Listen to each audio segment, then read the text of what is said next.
Claro que sí, le doy la bienvenida, por favor, a Roberto Márquez, él es analista en temas políticos, nos va a ayudar con todo este análisis. Paul Coca también nos acompaña de manera virtual. Paul, te saludamos y gracias por este contacto.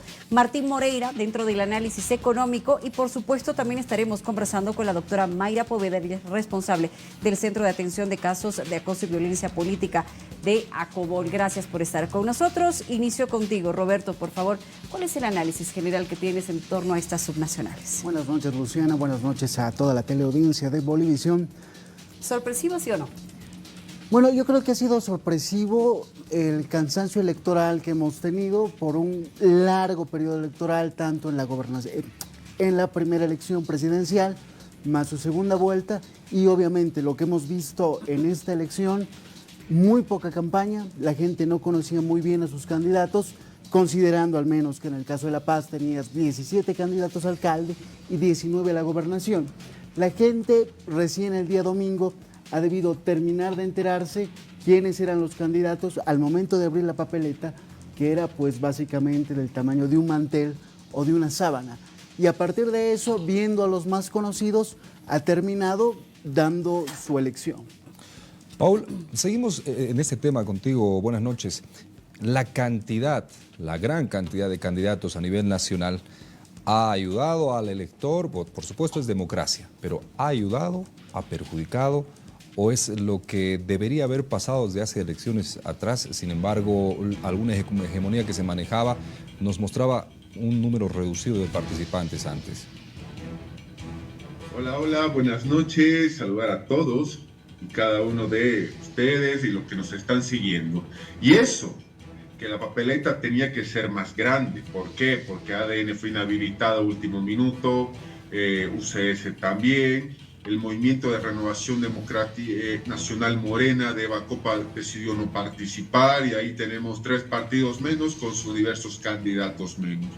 Pero aquí hay que establecer lo siguiente: durante 20 años la consigna en alcaldía, gobernación, nivel central, siempre era la unidad anti-MAS.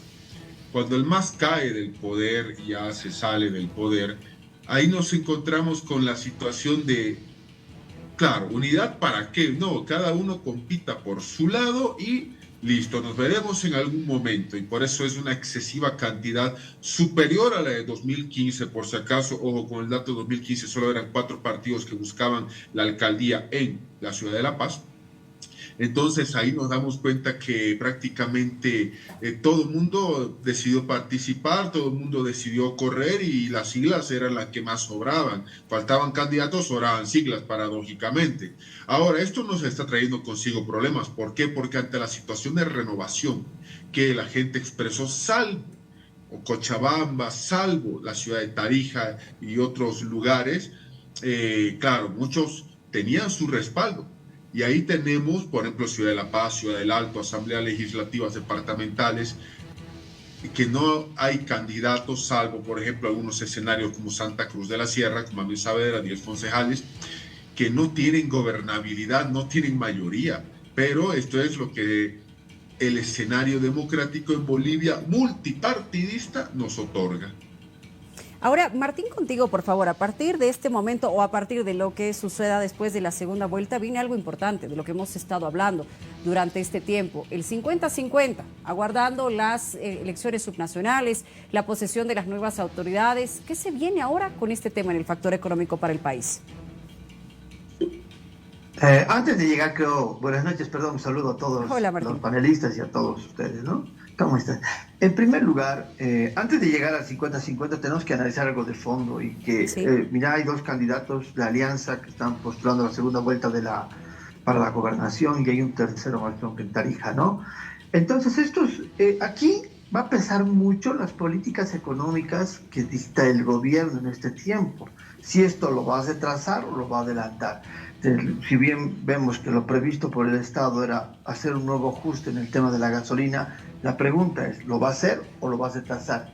Ojo, eso va a ser fuera del panorama electoral, o sea, fuera de todo eso, hay temas de fondo que vienen con el apoyo del Estado a ciertos candidatos, como Luis de Villa o hay otro candidato más que no me acuerdo que también tiene el apoyo de Alianza Patria, que están postulando, que en Beni, ¿no? Entonces aquí, y en Tarija también Soruco, que tiene una cercanía, ¿no? Entonces aquí vemos que este panorama puede modificarse. Entonces aquí hay un tema de fondo. Ahora, yendo un poquito más allá, ya para allá cuando empiece a surgir la necesidad del 50-50, esto no se va a dar, en Bolivia no se va a dar. Esto de 100 ha empezado, el 50-50 de 100 ha empezado, posiblemente el 30 pues empiece ya a empezar a fluir, porque en este momento no tenemos dinero, uno. Dos, se está pensando vender las reservas internacionales para poder devaluar la moneda y de esa manera que lleguen los dólares del BIP, de la CAP, del FMI y otros que están esperando en fila. Si es que no hay una devaluación de la moneda, un reajuste a la gasolina y una nivelación de precios de mercado a nivel internacional, eso no va a suceder. Entonces la mayoría de las alcaldías y los alcaldes que han planificado con el 50-50 por lo menos van a tener que esperar 3 años y ver con qué recursos van a contar este tiempo. Y esa es la cruda realidad. Bolivia en este momento no tiene dinero, no se están reactivando los aparatos productivos claves como la minería, hidrocarburos, evapolíticos y energía. Se está pensando recién hacer una devaluación de la moneda, entonces para 50-50 eso se espera un gallo. Y creo que ha sido muy sincero Rodrigo Paz ahí, cuando dijo al final de mi gobierno voy a hacer, ha sido presionado por Camacho, lo ha llevado a Camacho a Brasil, ha promulgado el 50-50 de Santa Cruz, pero es algo que no va a suceder, era parte de la campaña que tenía Camacho junto con Rodrigo Paz. Es decir, Martín, en palabras simples, se vienen todavía momentos más duros y críticos para nuestra economía a partir de ahora. Sí, ¿por qué? Porque cuando se planifica la venta de las 22 toneladas, que más o menos son 3.000 millones de dólares, esto no va a ir a las reservas internacionales. Esto se ve directamente a los bancos privados o a la Asociación de Bancos Privados. ¿Por qué? Porque ellos van a necesitar dólares o musculatura para devaluar la moneda. Porque si no tienes eso, va a haber un colapso. Porque recordemos que los depósitos llegan a 32.000 millones de dólares y los créditos a 29.000 millones de dólares. O sea que sí o sí necesitas dólares cuando haya una devaluación. ¿Qué opinas de esto, Roberto? ¿Lo económico va a afectar también lo político entonces en lo que pueda suceder en esta segunda vuelta? Es muy posible. Lo del 50-50 hay que verlo como el trabajo que se tiene que hacer no solamente desde el gobierno central, sino también qué es lo que quieren trabajar las nuevas autoridades electas. Y esto nos va a abrir un panorama. Claro está, es un desafío nuevo, que es interesante. Se ha modificado la idea del pacto fiscal a una idea del 50-50. Ya hay un país en el mundo que maneja este modelo. Es más, parte de su constitución tiene un lugar específico que es financiar sobre esto. Entonces, mediante acuerdos y cooperación, y la idea de abrir Bolivia al mundo, es muy posible que esto del 50-50 se lo pueda llevar a cabo en el corto tiempo que se está buscando. Entonces es no solamente voluntad política, sino también conocimiento de ambas partes, obviamente. Vamos a incluir un tema más a este aspecto político, económico en torno a las subnacionales, y es el de paridad. Vamos a ver el siguiente cuadro, por favor, antes de conversar con Mayra. Este cuadro tiene que ver con la cantidad de candidaturas de mujeres y de varones en este proceso electoral. El 14% mujeres, 302, el 86% hombres, 1827. La fuente Acobol con datos del órgano electoral plurinacional, y tenemos precisamente a la representante de Acobol, Mayra Poveda, que nos acompaña. Mayra, ¿cómo estás? Bienvenida, buenas noches. ¿Por qué no está funcionando la paridad? Muy buenas noches y igualmente buenas noches a toda la teleaudiencia. Desde Acobol hemos realizado un constante seguimiento durante todo el proceso electoral en cuanto al cumplimiento de la paridad y la alternancia. Tenemos definitivamente dos realidades muy diferentes, tanto en la postulación a candidaturas en los órganos legislativos y otra muy diferente en los órganos ejecutivos. Por una parte tenemos a 48 mujeres de 100 postulaciones, de 100 candidatos, 48 son mujeres en las asambleas departamentales. Y de 100 candidatos, 52 son mujeres en los consejos municipales. Pero la realidad dura, se podría decir, está en los cargos ejecutivos. De 100 postulantes tenemos a 14 mujeres en las gobernaciones, en las alcaldías. y de 100 postulantes tenemos a 7 mujeres en las gobernaciones. Entonces, vemos que aquí definitivamente hay dos aspectos que se deben tomar en cuenta. Por una parte, el rol de las organizaciones políticas y, por supuesto, el órgano electoral. Y por otra parte, la situación que atraviesan las mujeres en la política en cuanto al acoso y la violencia y también los techos de cristal. Hemos identificado que desde un principio el órgano electoral ha omitido realizar la obligatoriedad de la aplicación de la paridad horizontal, ¿no? Es decir, en los cargos ejecutivos no se aplica la paridad, pese a que la Constitución Política, la Ley 026, establece que la paridad se debe aplicar en todos los cargos a ser electivos. Y por otra parte tenemos un reglamento a las candidaturas que ha presentado algunas falencias, ¿no? No establece, no ha presentado los modelos de cómo se debería aplicar la paridad. Hemos visto incluso algunos problemas en la redacción. Por ejemplo, en la postulación a los consejos municipales establecía que cuando una organización política se presenta en el total de los municipios, deben estar representados 50% mujeres y 50% varones. Entonces, esto ha generado una confusión en las organizaciones políticas que no se presentaban en el total de los municipios, ¿no?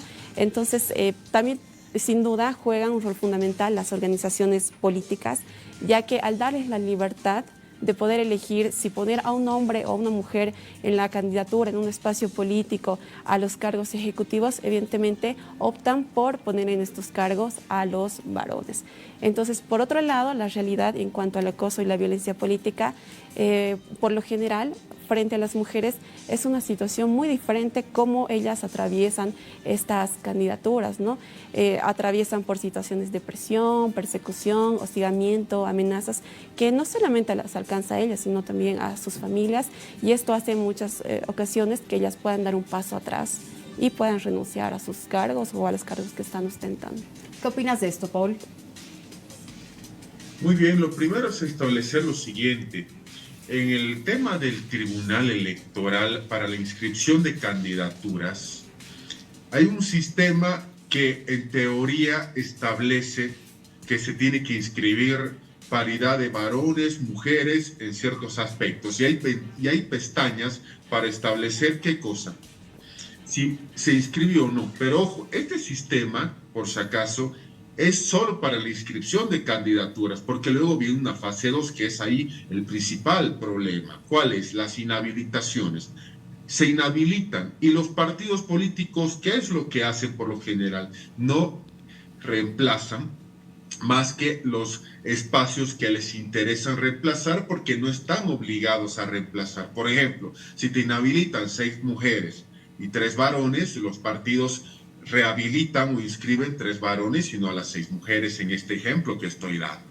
Entonces ahí tenemos esa figura absolutamente interesante que permite y establece la ley electoral, que no están los partidos obligados a reemplazar el 100% de sus listas, sino los que ellos deseen. Y uno si revisa, por ejemplo, las listas de partidos, primero es paradójico que las listas finales se publiquen horas antes de una elección, de manera de que no sabemos si realmente quiénes son candidatos y si se cumple o no con la paridad. Hay que esperar horas antes del día de la elección para saber si realmente cumplen o no, porque las anteriores listas no van a ser consideradas como válidas, sino que hay una publicación final oficial por si acaso. Y estos aspectos son aquellos que tienen que ser enmendados. Se habla mucho el Tribunal Electoral de que quiere hacer una nueva ley de organizaciones políticas, nueva ley electoral, perfecto, pero ¿en qué momento se va a establecer un cumplimiento real y efectivo? Y por otra parte, hay un punto que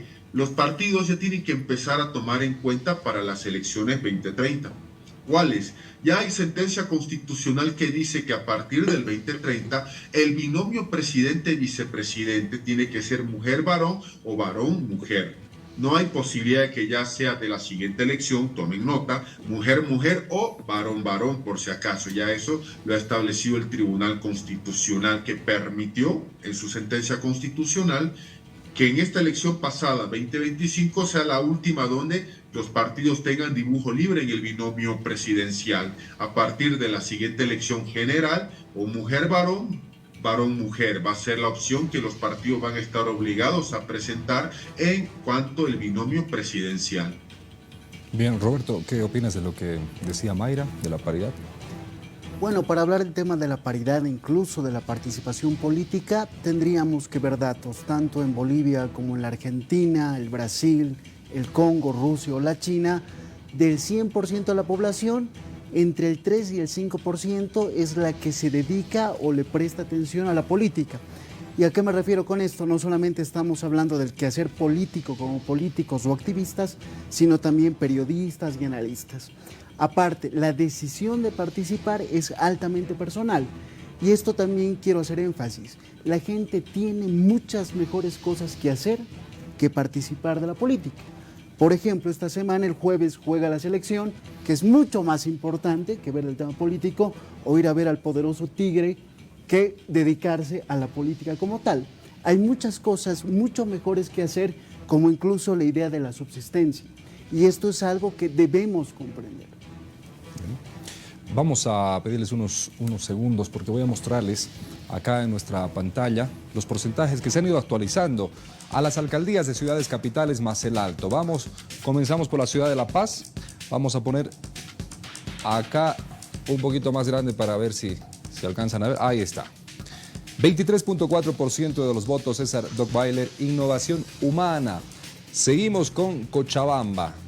46.8%, Manfred Reyes Villa de APB Súmate, son los porcentajes que se han ido actualizando. Pasamos a Santa Cruz, arrasante la victoria hasta el momento de Manuel Saavedra de Voz, 70.89%. La ciudad de Oruro, Iván Quispe de NGP, Nueva Generación Patriótica, tiene el 28.2%. Seguimos con Potosí, ahí lo tenemos, voy a agrandar un poco más para acercar. William Cervantes de Movimiento Tercer Sistema, 16.6%. Ahí está, ahora sí lo vemos bien. Pasamos a la segunda fila. Y es el turno de ver el porcentaje que ha obtenido hasta el momento Trinidad. Mauricio Barba de Alianza Patria Unidos, 39.07%. Diego Suárez de la Alianza Libre en Cobija, el 28.88%. En Tarija, 54.66%. Johnny Torres de Unidad por la Patria. Sucre, la capital del país, conversamos con ella hace instantes nada más, 20.22%. Fátima Tardío de Gente Nueva. Y la ciudad de El Alto con el 17.8%, Eliezer Roca de Unión por el Cambio. Son los alcaldes que hasta el momento son alcaldes electos en las ciudades capitales, más El Alto. Por supuesto, el cómputo continúa avanzando, sin embargo, algunos porcentajes ya van a ser prácticamente imposibles de mover. Continuamos. Pocas mujeres, Mayra. Bueno, entendiendo que en otros municipios como Colpa Bélgica, por ejemplo, también hay una candidata, mujer que ha logrado la alcaldía, pero son pocas. Sí, efectivamente, recibimos con agrado los resultados. Justamente la gestión municipal que está por cerrar, en Chuquisaca no existía ni una sola mujer alcaldesa. Actualmente ya se tiene por lo menos 4 mujeres alcaldesas y evidentemente no sigue siendo bajo, pese a todo ello, la participación política de las mujeres en los cargos ejecutivos principalmente. De momento, el reporte que hemos tenido, ya se tienen 27 alcaldesas electas a nivel nacional, pero sin duda falta todavía por avanzar mucho. Claro. Nosotros como ACOBOL hemos presentado una propuesta justamente para impulsar la participación política de las mujeres, principalmente en los cargos ejecutivos, porque vemos que es ahí donde todavía queda mucho por hacer para garantizar precisamente que ellas estén presentes en estos espacios tan importantes. Martín, queremos conocer también tu opinión. Sabemos que estás enfocado en el aspecto económico, pero tu opinión como analista sobre la paridad, la cantidad de mujeres en estas candidaturas, las mujeres que han logrado ganar en sus territorios. Te escuchamos. Mira, esto de la paridad ya es un tema antiguo, ya es un tema viejo, ¿no? ¿Por qué? Porque se ha empezado a buscar una paridad en la Asamblea Plurinacional, se ha buscado una paridad entre los cargos más ejecutivos, presidenciales y todo eso. Pero nunca se ha llegado a nada. ¿Por qué? Porque no hay un cumplimiento de la ley. No hay un seguimiento a eso. Porque nadie se ocupa. Al final de cuentas, nadie se ocupa. Recién están empezando a ejecutar, para que, como dijo Paul, el tema de un hombre y una mujer para que vayan como candidatos a la presidencia, a la vicepresidencia. pero por mandato, pero después nadie se ha ocupado, hasta el momento nadie se ocupa. Y en esta elección también, ya ha pasado lo que dice igual, que basta, escriben a una cantidad de hombres, una cantidad de mujeres, después los eliminan a las mujeres y siguen poniendo hombres. Entonces, hay un tema ahí que nadie se ha ocupado y eso es preocupante. ¿Por qué? Porque cuando tú no cumples o no haces cumplir lo que dictas, entonces empiezas a generar una deformación y es lo que ha pasado. Por ejemplo, yo escuchaba un debate en el Alto, cómo le faltaban el respeto a la alcaldesa, ¿no? O sea, le faltaba el respeto seriamente y gruesamente delante de todos, pero nadie dijo nada al día siguiente sobre el respeto que debían tenerle a una señora que está embarazada y que ha sufrido un ataque así, incluso podría atreverme un ataque muy fuerte de candidatos de la alcaldía del Alto. Y eso a mí me llamó mucho la atención. Yo pensaba ver al día siguiente titulares diciendo estos candidatos van a tener una sanción. Pero como nadie hace cumplir las normas, tenemos esto. Tenemos poca participación de mujeres, tenemos mayor participación de varones, y es porque nadie se ha ocupado de hacer valer las reglas. Y esto no solo pasa en lo electoral, pasa en lo económico, pasa en lo político, pasa en lo social, pasa en la educación y pasa en la salud. Paul, no quiero dejar de lado, por favor, un tema que sí nos ha llamado mucho la atención. Tiene que ver con la cantidad o el porcentaje considerable de voto nulo que se ha generado, por ejemplo, en la ciudad del Alto.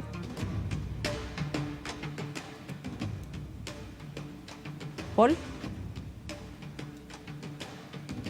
Hay un aspecto importante en el Alto. En el Alto, por cierto, sí, hay una cantidad interesante de voto nulo, pero se puede deber a dos factores importantes. Uno, por supuesto, siempre en estas elecciones hay voto nulo, y mucho más con esta situación que les voy a decir. Hay entre los delegados de los partidos, no es la única causa, pero estoy explicando la primera de ellas. Hay un factor importante que los delegados de los partidos, los votantes, pelean con los jurados electorales, algo que el TC tendría que aclarar. El famoso recuadro, marcamos en el recuadro, ¿qué pasa si me excedo del recuadro dentro del margen de la franja del partido que estoy eligiendo? Nulo. Es el debate donde muchos dicen, no, tiene que ser nulo, no tiene que ser nulo, y muchas veces los jurados, con obviamente los delegados de los partidos, que si yo soy delegado del partido A y van a anular un voto del partido B, me quedo callado, yo apoyo, entonces ahí se genera un voto nulo, por cierto. Eso es un primer aspecto. Segundo aspecto, obviamente hay gente que vota nulo, a propósito. Tercer aspecto, el sistema complejo de la elección. 2 papeletas, ojo, en buena parte del país 5 franjas, entonces ahí está. Pero por otra parte, solo en Bolivia se establece lo siguiente: que en la papeleta estén candidatos inhabilitados. Eso se llama no dar respeto a la seguridad jurídica. A mí me entregan una papeleta como ciudadano. Supongo que los que están en la papeleta son los que están de candidatos y tengo el derecho de elegir o marcar por uno de ellos que está en la papeleta. Pero resulta que marco por uno de ellos, caso David Vargas, de Tercer Sistema en el Alto, marco por esta persona y de pronto ese voto se convierte en nulo porque había estado inhabilitado horitas antes de las elecciones como tal. Entonces, ¿qué seguridad jurídica le das al candidato? Ninguna. ¿Qué seguridad jurídica le das al votante? Ninguna. ¿Y qué sucede con esos votos que iban para David Vargas? Nulos. Lo propio sucedió en Santa Cruz, por si acaso. Los votos para Sol de Santa Cruz, los votos para SIC de Santa Cruz, igual fueron considerados como nulos. Y eso que también hay votos de otras organizaciones políticas que estando en la papeleta se consideraron nulos esos votos. Es decir, hay que acomodar este sistema de la ley electoral, por cierto. Hasta cierta fecha se reciben impugnaciones y luego la papeleta se imprime tal cual, porque hay que dar seguridad jurídica a la gente. En el Alto, ¿qué ha sucedido? David Vargas tuvo sus votos, eso es evidente, son nulos. ¿Por qué? Porque no estaba habilitado, porque lo inhabilitaron horitas antes de las elecciones. Entonces estamos explicando ese fenómeno del voto nulo, por si acaso, en específicamente la ciudad del Alto. Bien, queremos agradecerles, Paul, Martín, Roberto, Mayra, han sido muy gentiles por acompañarnos, por tener esta conversación. de diferentes aspectos, Luciana, económico, en cuanto a género, paridad y por supuesto político después de las elecciones subnacionales. Hasta otra oportunidad. Gracias. Un placer. Gracias. Paul Martín, de igual manera, Gracias. muchas gracias.